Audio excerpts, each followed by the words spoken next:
Welcome to Casual Watch Talk, the podcast from the Casual Watch Reviewer YouTube channel.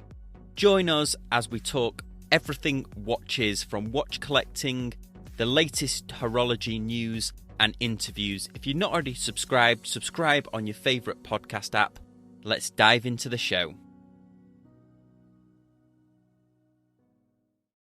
Hi everyone, welcome to episode 53 of Casual Watch Talk. And we might be doing a video version of this. We don't know yet. We're recording it. If you're listening to it on audio, you might see it on YouTube. We're doing a few experiments. But anyway, how have you been, Yes. Chris? Pretty good. Matching the blue background, the nice soothing blue. So if we are on video, then we'll have to tell our audio listeners about what's going on, and we'll have to remember to include them, as well as for our video listeners, they get to see whatever mess is on my workbench behind me. Yeah, we're definitely going to be doing an experiment here. So hopefully you'll get to see us in glorious Technicolor. That's right. We might as well start off with watch obsessions. Have you had a watch obsession this week? I have not. I've not had a watch obsession this week. I'm trying to think about what, if anything, that I was really just researching others' watch obsessions. I mean, we're going to be talking about it this week. I'm doing a bunch of research on watch obsessions for others, but nothing has really hit the channel or hit me as far as an obsession. Just been wearing my White Dial Zen 104. Put it on a rubber strap. Still can't find those links. Haven't looked, but it's been rainy, crappy here.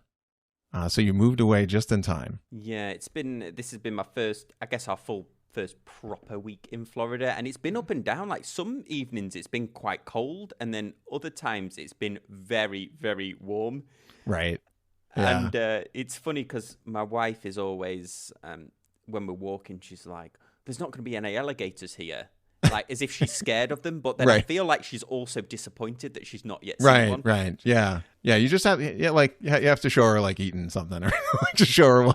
Like, I know. Go to one of the parks. Yeah, one of the Gatorland parks. Yeah. Well, I guess my watch obsession has been it's been an interesting one, and this came out the blue. I started looking at the marathon watches. I know everyone's waiting for the Steel Navigator to come out, but I started really looking at the 41mm, the TSAR one, and I managed to find one on eBay that it's not arrived yet, so I could have got scammed. Okay. But essentially, it's I found one on eBay. Now they're normally $900. It's a quartz version with tritium tubes. Managed to find one on eBay. Some guy was selling for like $500 in a estate sale, and he didn't know what it was because I asked a few questions about it. Didn't really know what it was. So I put in a cheeky offer and managed to get it. Oh, okay. I haven't seen a marathon watch in person. I'll be brutally honest. I am interested to see. I've seen this one. He's a big boy. Like, how thick is this? Well, it's 13.7, I think. This is the one. The first time I had this in my hand, I don't know if this. I think there is one that's bigger than this. This one is not. This is not too bad. Yeah, I've had the jumbo, and like my first thought was that it had a plutonium battery in it. Is why it had the radiation symbol on it. That's how big this watch was. But these are a little chunky. But I've got a friend on Instagram who has this watch with white dial, and it has I think it has the red tipped seconds. Yeah. And it looks so good every time I see it. I'm like, that looks so good. So I would definitely pick up one of these white dial. So used, how old do you think the tritium is?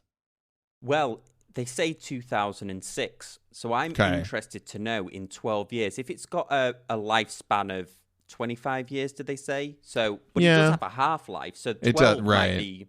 What do you think? Yeah, I feel like once you get to like 9, 10, once you get about half, you get about 10 years, because I think it's like 19 or 20 as far as the half-life. Once you get about 10 years, I mean, that's, again, it's like that's exactly how that works, is the half-life. So it's like, in 10 years, it will be half as bright as it was when you bought it new. And in 10 more years, it'll be half as bright as that. And then 10 more, et cetera, et cetera, et cetera. So I think you'll still be able to see it.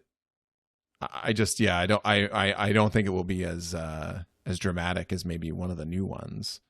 When I was researching this watch, something, I don't know how I didn't know this, but Teddy Balbazar did a video on it. And I didn't realize that. I thought he sold, this isn't a plug for him, by the way, although I do like his channel.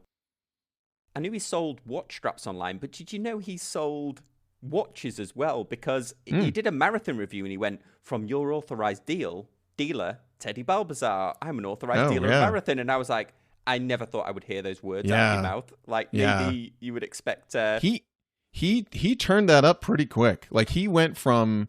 I feel like he dipped into watch straps. I mean, we have not seen your collection yet, your premier casual collection yet. Oh yeah. And I'm giving you crap. But no, we he dipped into watch straps, and then pretty quickly afterwards, he was full. He had Timex. I think he's got Timex. I think he's got Seiko. I think he's got Marathon, and I think a fourth or fifth brand on there. I think he's got quite a few, because I was amazed. If you look on here, we've got Tissot. That's Tissot, Rado, Oris, Namos. Oh yeah, look at this. Zenith, Bell and Ross. I said five. Oh, he's carrying breath. He's carrying Bell and Ross. Good for him. Yeah, Formex he's got, Orient, Timex, like you said, Raymond Weil, Marathon, your authorized dealer. Yeah. There's quite a... I was amazed as well. I wonder how much business he's doing. It has to, I mean, he has to be doing well. He has to be doing well, or at least well enough for somebody to spend the time and effort to connect with all those brands to make those. He's drop shipping them, or he's keeping stock of all of these watches, because there's quite there's several, depending on which models he's got. I mean, there must be, it's probably 100 or so different models of 30 brands there. I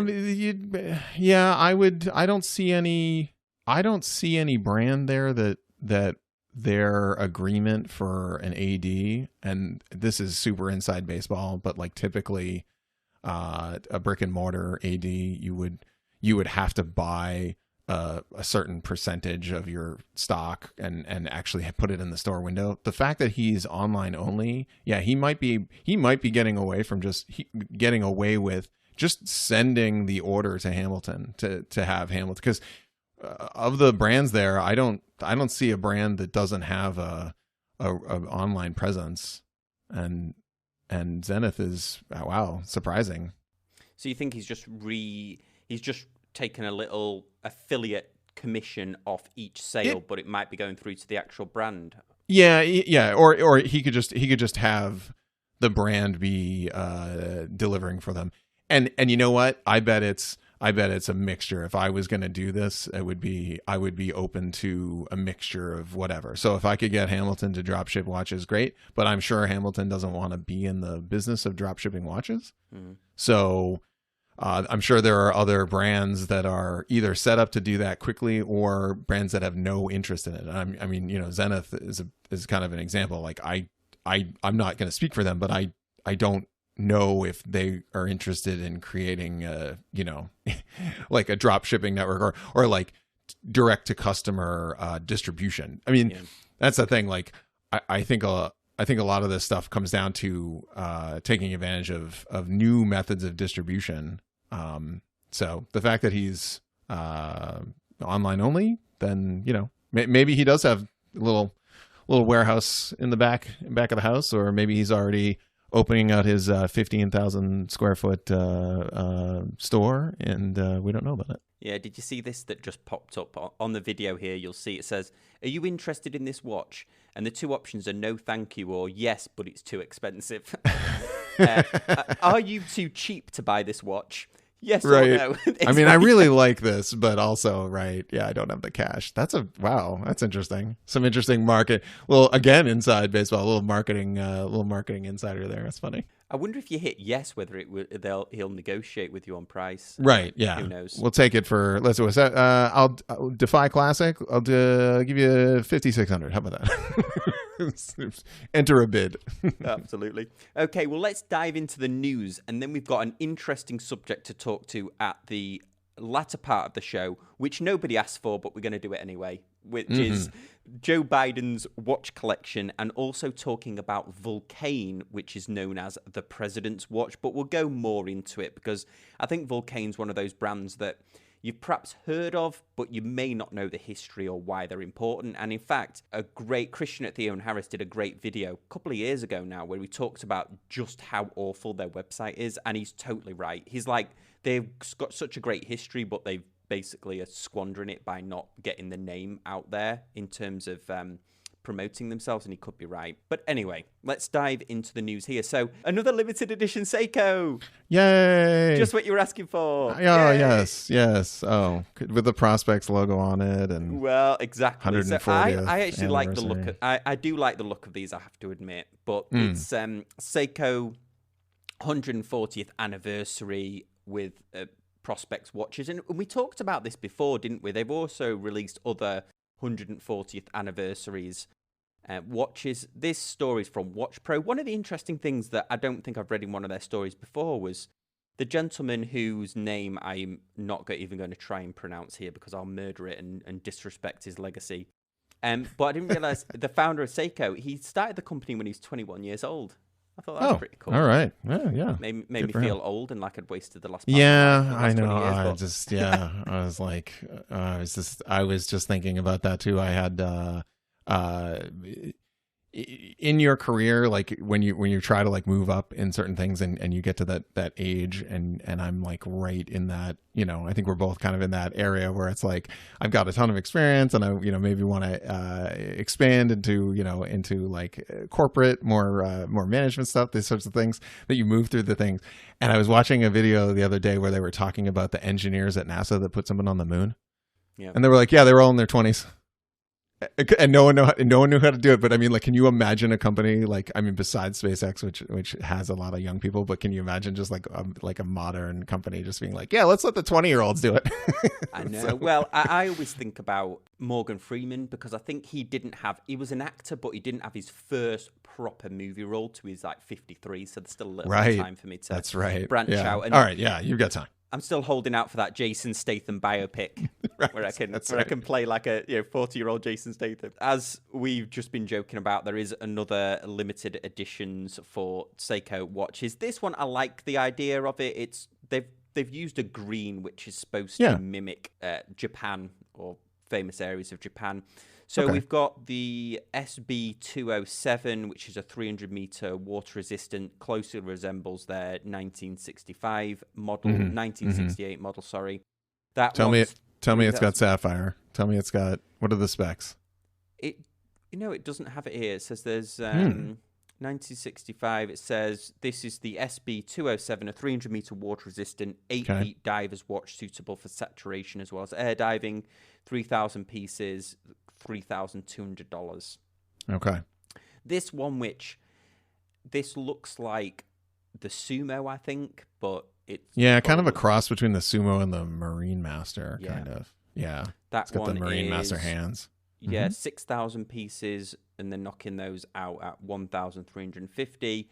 And then we have a quartz model, a quartz solar model, using chronograph, 4,000 pieces, 750. Okay. I don't know. Solar chrono. Okay. Yeah, I mean the bracelet doesn't look great on that. But... So anyway, there we go. There we go. We covered it. Yeah, we're bringing you the news. That's the news. You're like, yeah, there it is. Yeah, I mean, if they, it's good. I was looking at I think the reviews for the King Turtle have started to catch up because I feel like the market there, and this is sort of like a weird way to look at it, but I'll just say, I feel like the market for that watch, they've raised it up to the like $370 range. So now I see a lot of people taking a look at the King Turtle and having like a real conversation about it, because once you're up into that, like once you can't get a Seiko Turtle for $180 or $200, no, they were never that cheap. That's not fair. $300. Once you can't get a Seiko Turtle for $300, then you're like, well, what am I getting? So then they're finally starting. I feel like they're finally starting to step up in that King Turtle land. Sapphire, crystal, ceramic bezel, completely unnecessary Cyclops, but it's fine. Yeah. I mean, I still think the Turtle's one of the best that they made after we upgraded the movement, but anyway. Yeah. Next story, Swatch survived the pandemic is the news story from Watch Okay. Pro. It looked like that there definitely was a dip. Obviously, in retail, sales went down. But, it's a pretty long article here. It's interesting on Watch Pro, but it finalized with saying that Tissot had one of its best years ever, which I thought was interesting. And it's to do, there was a new T-Touch Connect that they released, or they're going to be releasing. But I thought that was interesting as well. Because they've been releasing some interesting mechanical models, Tissot, haven't they? That nice dress watch. And I think that their Powermatic 80, their dress watches. I know Jody, just one more watch, covered them a couple times, and same with Teddy. They were on a couple of lists this year as a runner-up great dress watch, or an everyday sort of office watch. And I saw them on a bunch of lists, and maybe it's just that easy that they sort of ended up on a couple of those lists that sort of elevated them into the realm, because I feel like it was a hidden gem maybe 2 years ago, Yeah. Like a COSC certified, every day for that inexpensive, was certainly not advertised as well as that could have been. So maybe that's what bumped it. And the top-notch quality for the price, I would say. Okay, and then this goes on. There you go. Yeah, so the Patek 5711 Rockets 57. I wasn't able to buy GameStop, but GameStop stock, but certainly should have bought my Patek Philippe 5711 stock. Well, I've been following that GameStop thing quite closely. I think it's pretty cool what those investors did, because I know people that are short stocked or spread their margin trade on that. I've never done it because I haven't got the bottle for it, basically. But I started buying, because when everybody took their eye off GameStop, they put their eye to GameStop, Bitcoin went down slightly. Oh, so then interesting.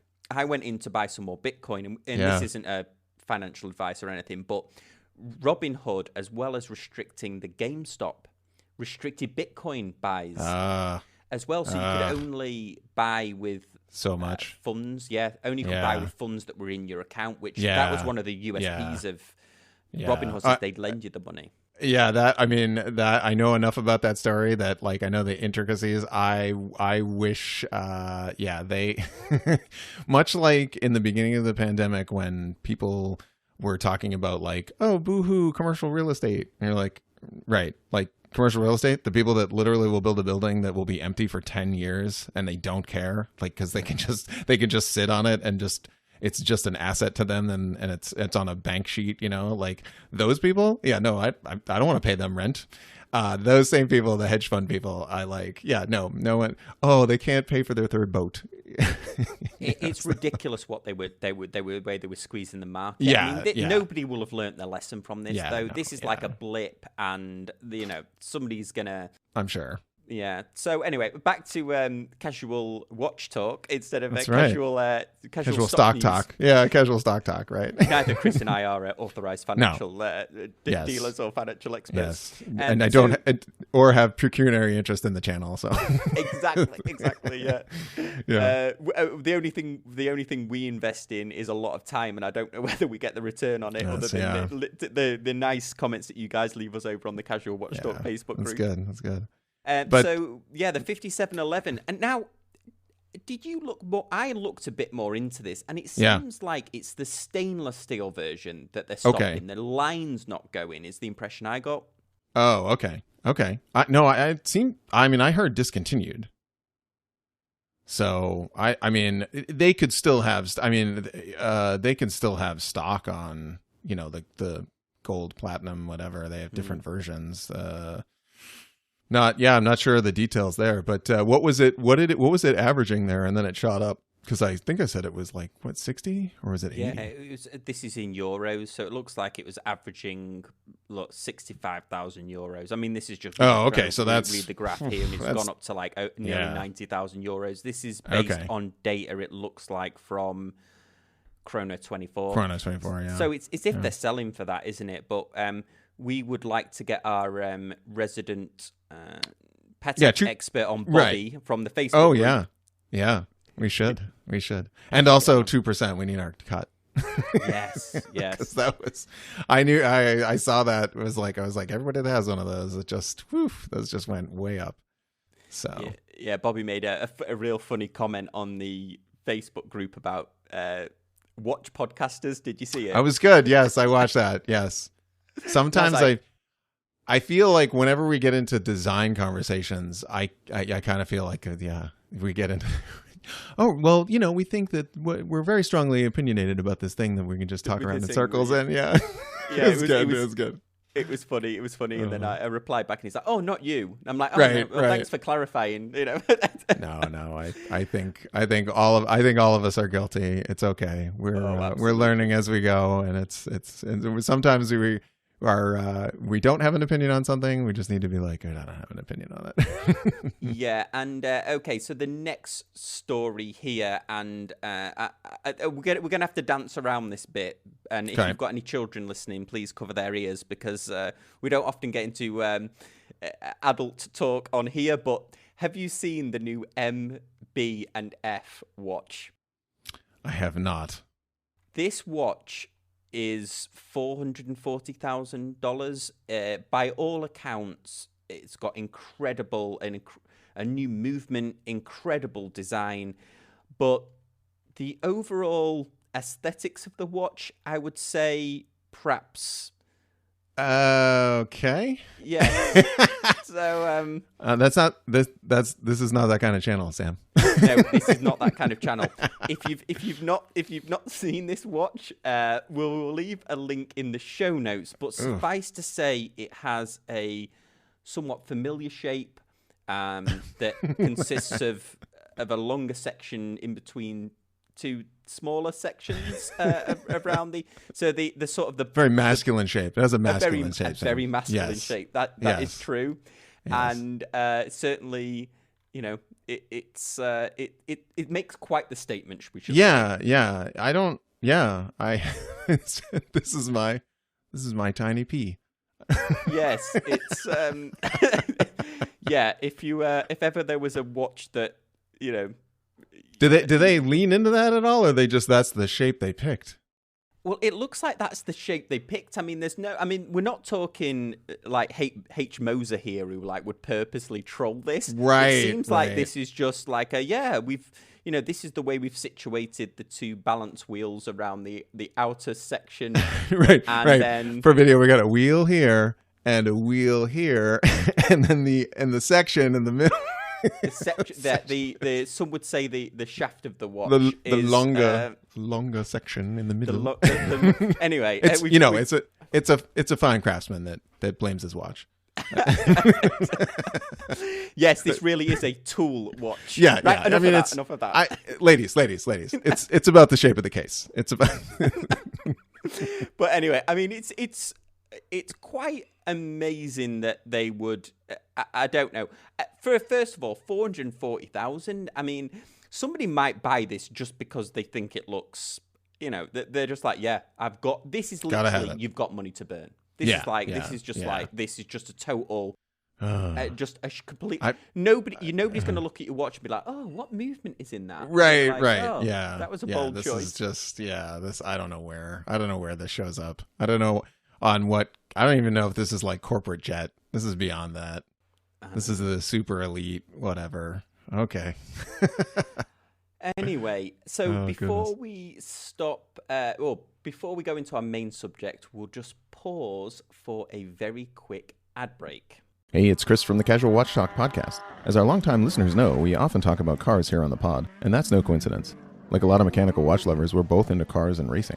A couple years ago, I curated a collection of automotive-inspired straps and started the Campionauto Club. Campionauto Club watch straps celebrate the rich history of automotive liveries with their inspired colors. Available in a single-pass NATO, two-piece, and our new super comfy elastic NATO. Check out Campionauto Club on the web. That's championship in Italian, CAMPIONATO.club. Hey everyone, welcome back to Casual Watch Talk. Well, last week we briefly discussed that there was a new watch collector in the White House, and Kris briefly talked about Joe Biden's watch collection, didn't you? Yeah, a little bit of new information that I thought was worth talking about, and that was he was spotted with that blue Datejust, I believe. Yeah, and a lot of people thought that maybe that was his son Beau's watch. And so there was this like feel-good story that sort of emerged very quickly that everybody wanted to believe was true, which was that Joe Biden had his son's, who has passed, had his son's watch on his wrist, which is it would have been a super feel-good story. It is actually not true. That was just someone kind of put two and two together. I'm sure one of the I noticed on the watch forums, some of the sharper-eyed folks that spot watches noticed it was a different bracelet and it was a different bezel, smooth versus the fluted. So they quickly debunked that. Would have been a feel-good story, but nonetheless, we're talking about wristwatches and the president as a watch collector. Yeah, this blue Datejust that he has, that's one of my favorite combinations of Datejust is the Jubilee bracelet with the smooth bezel. I don't get the fluted bezel, and it's more expensive to get the fluted bezel, I think, because I keep pricing this watch up, and they've really shot up in price. Even if you could get one from Rolex, they're like $7,200. Yeah. But it was interesting to see this story come out too, because for those of you who are like us, casual watch viewers, and participate in the hobby, we know what a Rolex Datejust goes for. I mean, like, I feel like if you've been involved in this hobby for 6 months, you would be like, you'd know what the price of that was, or that you have some idea that it was not $300, that it was $7,000, as you said. And it was this weird like day where the internet like kind of folded in on itself, because it was a whole bunch of people being like, wait, he has a $7,000, and you're like, no, stop. Like, this is literally like one of the cheapest ones you can buy. Like, stop, no, don't. And then like a whole bunch of people that didn't know what a mechanical Swiss wristwatch was worth kind of came into the channel, and you're just like, and then the story was debunked that it wasn't, in fact, that it was his own Rolex and not his son's.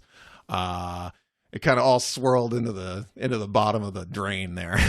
Yeah. So how we came out of it is, yes, it's a nice Datejust. It's an affordable Rolex in that land, and that it is not his son's, but a good choice nonetheless. And that got us to thinking, kind of what else. I mentioned last time he's got a Seiko, his Seiko alarm chronograph. Kind of the gold, silver, white dial. Kind of got a tag feel to it. Kind of like the Tag Link feels like that bracelet. That kind of that like scalloped sort of bracelet that goes with it. Not a fan of it, but certainly that's one of the ones that he wears. And his Speedmaster Moonwatch, as we discussed, I confirmed that. And then he also likes to wear a Seamaster 300. So the Bond watch before it was cool. Or right around the time when it was cool to have the Bond watch on. Yeah, and also it looks like he's got a Speedmaster as well, doesn't it? He's been seeing the Speedmaster Moonwatch on there, and like you said, the 300, the Bond one, and then Apple Watch. Well, I mean, who does? I mean, that's okay. You can keep that. Maybe the Secret Service will poo-poo that, though. I don't know. Well, it's funny that I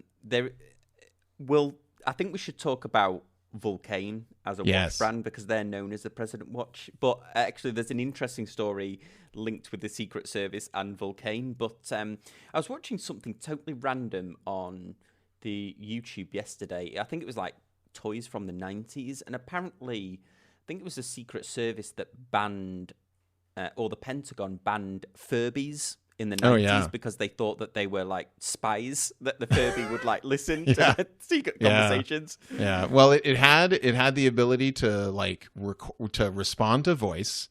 So it had a lot of the like technology of the day that would facilitate recording conversations completely, because it had a microphone, it responded to voice, it had a microchip, it did stuff it responded to, it was like voice activated.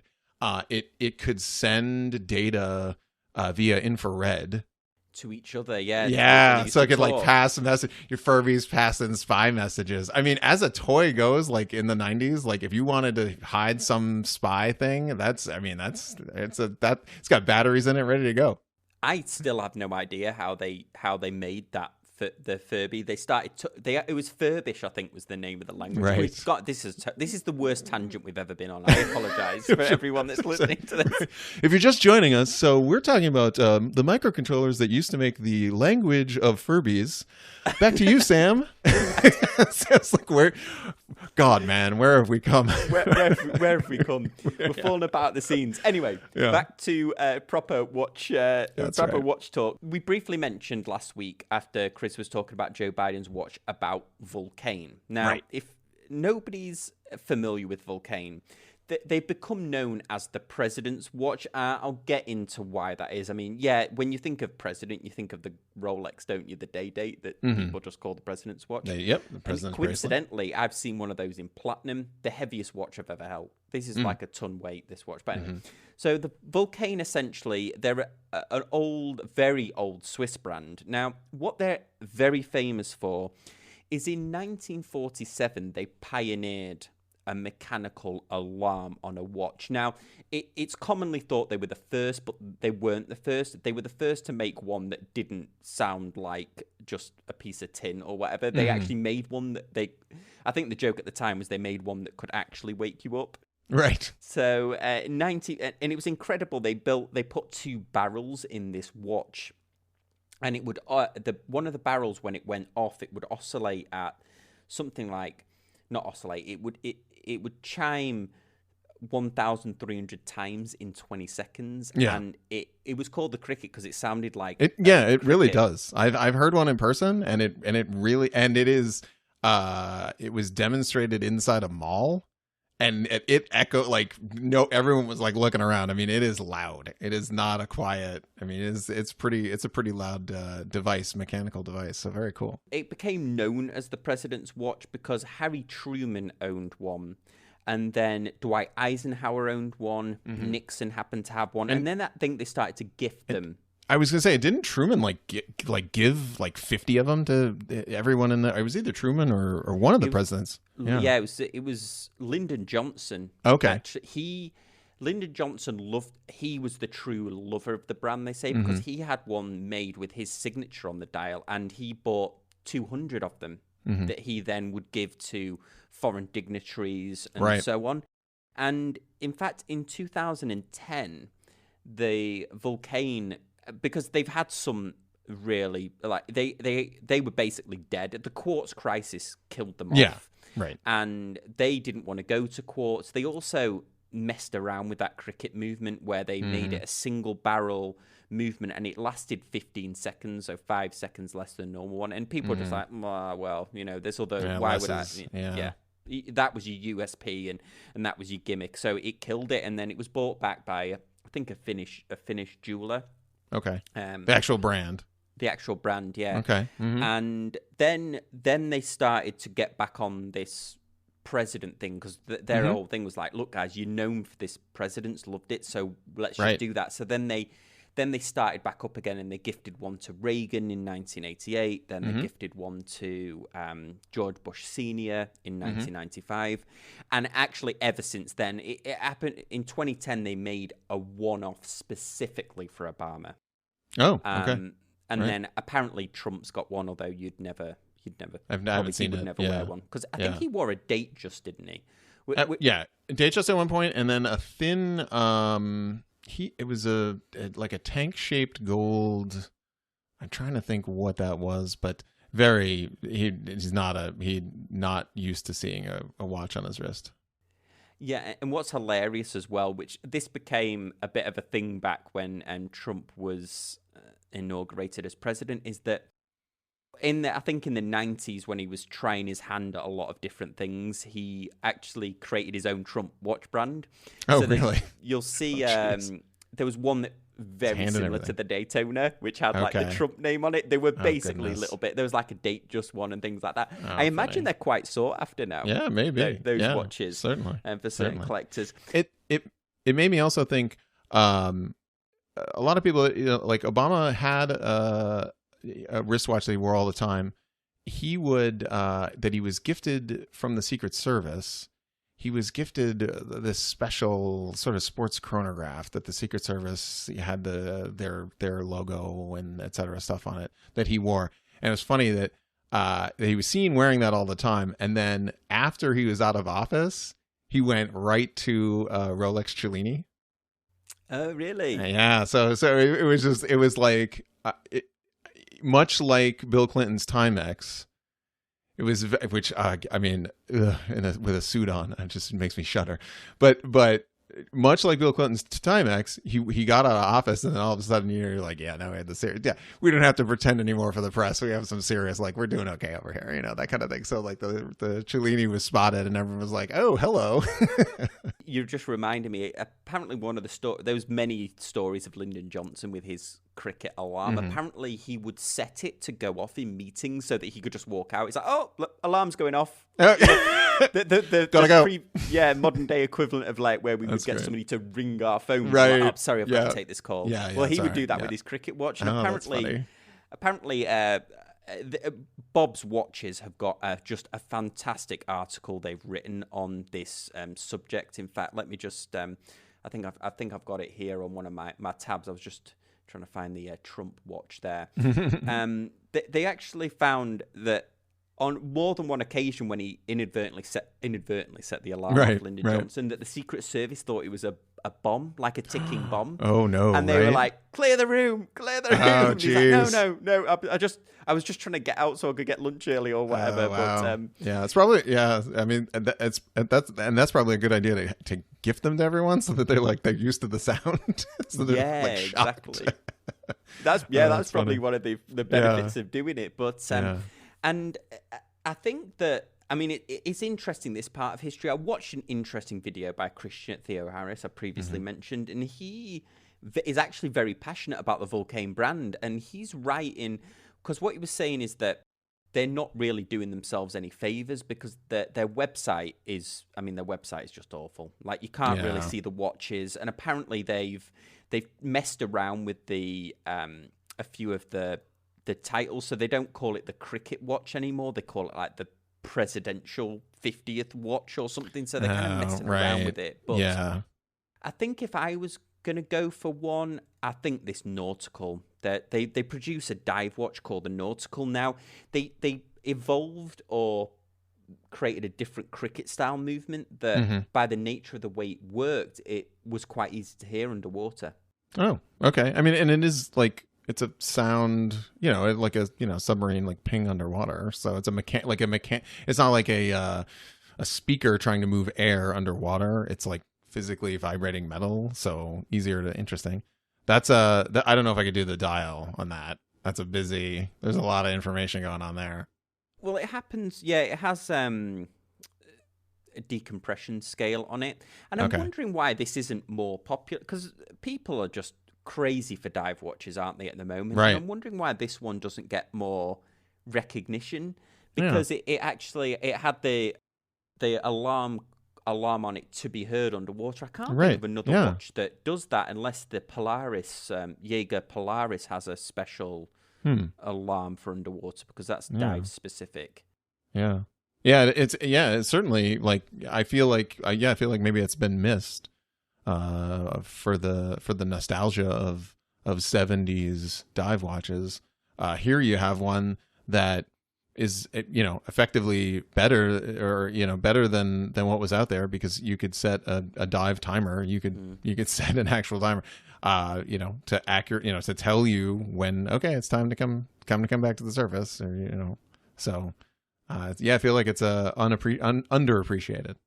Yeah, I think that was one of the reasons anybody collects watches, maybe certainly I do, is that romance of the time where we all grew up as James Bond and we're like, oh my God, he's got like a garrote wire in his watch. But these true, real mechanical pioneers that they're like, we've got to get this. If this alarm doesn't go off, this diver might die. Right. Yeah. It's incredible, that kind of romance of it, and the whole water, water resistance and things like that of watches. I wonder whether some of that romance although there are some interesting things, aren't they? I mean, I know, I forget which brand it was now. Maybe it was Zenith or Favre that made a mechanical depth gauge that had a I've seen that. I've seen that. Yeah, I don't know. Has like a diaphragm in it that compresses. But you would think. I just think. I mean, it feels like that's lost to. You had the quartz crisis was right there, was right when that was happening. So I just feel like they were like, of any of the sort of technologies that were out there, a dive computer at that point was like, okay, in the maybe mid 80s, late 80s, you could get a barometric pressure, you could get a sensor temperature, everything like that, and just be like, and then a dive computer was now a possible thing in the alternate history world. When we're in our steampunk alternate history world, we will have steampunk then. Yeah, exactly. You'll have your mechanical calculator dive watch alarm that can compute, right? Yeah, that can compute the. Yeah, compute the total depth and read out on your Nixie tubes. Although high voltage Nixie tubes in water, not recommended. No. That love of that era is what is seeing some of these legacy brands being able to come back. And I think, me and Theo and Harris made this video a couple of years ago now, but I think they're right. I mean, Vulcain could really come back with the history, that the cricket, and they're reasonably priced. They're not anywhere near a Rolex price or whatever, and Jaeger do well with their Memovox and the other alarm watches. I mean, I use this Breitling as my alarm, but it's a digital, of course. I'm not sure if a mechanical watch. What that was, I forget that one that we saw where it chimed against the crystal. Was that? That was Chopard. Oh yeah, that was incredible, wasn't it? Yeah, it was incredible. Was it the back of the case or the actual front? I can't remember. I can't remember. Yeah, I don't know if it was like it had a special piece of sapphire that was like in the case, or the side of the case that was like held. I forget. Yeah. How it did it, but yeah. Also, I remember that watch I think cost more than my first house. So exactly. I wonder how some of these. It'd be interesting, and maybe I should do a video on this, like different parts of the world that respect some brands, because I think if you had over here, you wouldn't necessarily, if you had $100,000 in the bank, you wouldn't necessarily think of Chopard. I think. Yeah. You might think of you probably would think of Patek first, wouldn't if you had to spend $100,000 on a watch. Right. Whereas some of these other brands, they must do some of these other watches they also do really well, don't they? Some of these more obscure brands. In different, I feel like, I'm no doubt that's right. It's very, reminds me of Buick in China. Buick, in China was seen as a status symbol car. Was like a luxury status. Like you've made it. You're a big Western American car, that sort of thing. And so that, their take on that brand, and we look at it like, your aunt's Buick, like it's nothing to write home about. And you're totally right. I think a good example over here is the Land Rover Defenders. Oh, okay. Because they're very expensive over here. A 1980s Land Rover Defender probably set you back $20,000, whereas you can find them in farmers' fields, arguably, in the UK. Right. we've got all the old snatch Land Rovers from the army ones and things like that. But over here, they're quite sought after. I've heard the same with Mercedes in Germany. You know, it's like oh, you know, oh, so you want to drive a taxi?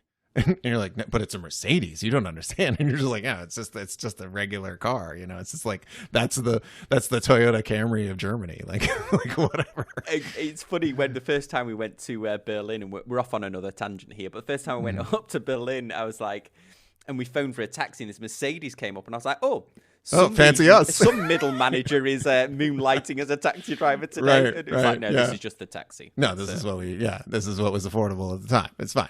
yeah, exactly. But it's we were looking. I see that Joe Biden has a Vulcain already, so I assume he had gifted it or was given it. Let me see. I wonder if he was given it when he was vice president as well. I wonder if it stretches that far. This is the thing. There's just not a lot of. This is the shame about the Vulcain website is there's just not a lot of detail. I know. On there. It's essentially they really. I mean, listen, Omega, like they gave you the playbook on how to lean into this. Like, you just replace the words moon landing with President's Watch and lean in on it, you know, utilize this. There's nothing. Yes, we joke about it and we think that it's a little trite, but there's nothing there. I don't think there's anything wrong with that. I don't think, you know, it is Omega. It has, it's established. It is a piece of history. It is completely fine. We're fine with, you know, while we may be tired of the marketing, I think that it's the way to go. And absolutely. maybe they need to learn a bit. So it seems like he was gifted one before when he was vice president. It'll be interesting to see if he's there, reach out to them and send them another. And I think they should make a big deal out of it. You know, I do. Yeah, they should definitely use that as a launching platform. I totally agree. And you just totally reminded me of a story talking about the Omega Speedmaster. Mm-hmm.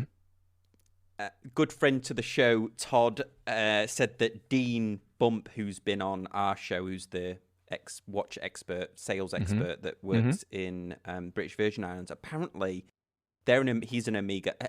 Their little Switzerland watch shops are Omega resellers. Apparently, they are inundated with calls about the old Hesalite version of the Speedmaster. In fact, Todd managed to get hold of one. Dean rang him up and said, "Oh, I know you just bought that Carl Booker watch, but I've kept one of these. Do you want it?" Oh, so now interesting. Yeah, it is interesting because I quite like the idea of the new one with the coaxial one, but yeah, I mean this is a big change in the Speedmaster line. Yeah. I'm not, you know, I guess I'm not tuned in to some of the nuances there as far as the movement is concerned. I'm with you. I would think, you know, moving to coaxial, moving to basically a chronometer grade, hand wound mechanical you know, we're moving forward here, that sort of thing. But I feel like any departure, and I think we mentioned this, any departure from what they've done in the past as sort of caused controversy. You know, but it's strange to me as an outsider in that space. It's strange to me to look at that and know that the bezel was changed and the movement's not the same, and you know, like there's a handful of big things that have already changed since it was on the moon. And so now in 2020, I feel like arguing that we're getting further away or closer to that, I don't have a stand there. So I don't have any skin in the game there. No, I agree. And I think Todd actually probably did a good thing, because that watch will it bring him a lot of joy, but I think it will probably go up in price. I mean, this is the thing.